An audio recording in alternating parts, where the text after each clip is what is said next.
నేను కరీంనగర్ యువతకు ఈ మీడియా ద్వారా, సోషల్ మీడియా ద్వారా అప్పీల్ చేస్తున్నా, అన్ని పార్టీల కార్యకర్తలకు అప్పీల్ చేస్తున్నా, 2 రోజులు మీ పూర్తి సమయాన్ని భారతీయ జనతా పార్టీకి ఇవ్వండి.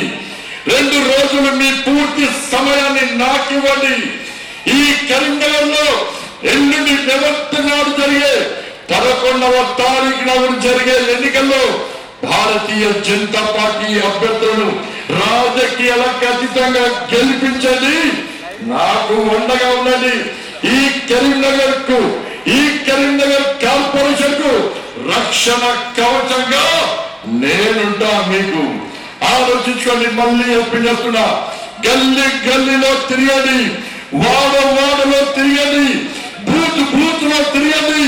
ప్రతి ఓటర్ని గెలవండి, ప్రతి వ్యక్తిని గెలవండి, ప్రతి కుటుంబాన్ని గెలవండి, ప్రతి కమిటీని గెలవండి. అన్నా అక్క, కరీంనగర్ లో ఎంఐఎం కాంగ్రెస్ కలిసి వస్తున్నాయి. మతం పేరుతో మహాహోమం సృష్టిస్తున్నారు. ఇలా కాంగ్రెస్ ఎంఐఎం పార్టీలు కరీంనగర్ లో గెలిస్తే ఇలా తెలంగాణ రాష్ట్రంలో కరీంనగర్ వాసులంగా తల ఎత్తుకొని తిరగలేమన్నా. అభివృద్ధి జరగాలంటే కాసేపు జెండా రేపలాడాలన్నా చెప్పి గల్లీలో తిరగండి అన్న.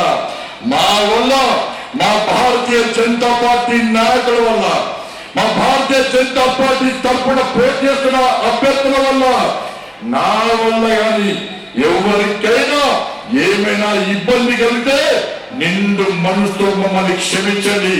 కానీ 2 రోజులు మాత్రం పగలు, పట్టింపులు, విభేదాలు, భేదాభిప్రాయాలు అన్ని పక్కకు పెట్టి భారతీయ జనతా పార్టీ అభ్యర్థులను గెలిపించాలన్నా నేను ఈ అభివృద్ధి చేయాలని కసితో ఉన్నా.